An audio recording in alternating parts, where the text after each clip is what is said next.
ઘણા બેનો તો ઘરવાળા રે હોંપડીથી રાખતા. એક ભાઈ બિચારા ગુજરી ગયા, તે સ્વર્ગમાં ગયા.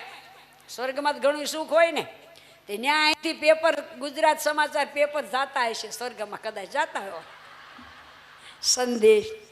તે એક દી ભાઈ બેઠા બેઠા પેપર વાંચતા, બધા ધામમાં વહી ગયા, નામ આવે ને ફલાણા ગામમાં ફલાણા બેન ધામમાં ગયા, એવું પેપર વાંચતા. એની ઘરવાળી અહીં ગુજરી ગયા આ દેશમાં. એ પેપર એણે સ્વર્ગમાં વાંચ્યું. ત્યાં પેપરનો ઘા કરી દીધો. અને એ હવે ક્યાં જાય છે? અહીંયા જ આવશે ને. અરે હું એથી કંટાળ્યો છો એટલો જ અહીંયા આવશે, મારે તો એના એ પળો જઈને રહેશે. ઉપડ્યા, પેપર ફેંકીને ભાગ્યા. બધા કે એ ઉભા રહ્યો, ક્યાં જશ? આમ આમ આમ દક્ષિણ બાજુ. અરે પણ ત્યાં ન જવાય, ત્યાં નરક છે, કે ત્યાં જ જવું છે. બધાએ પકડી રાખ્યો, આવું સ્વર્ગનું સુખ મૂકીને તમારે ત્યાં હું લેવા જવું છે? એ કે પણ મેં કાલ પેપરમાં વાંચ્યું, મારી ઘરવાળી ગુજરી ગઈ છે, તો અહીંયા જ આવશે ને.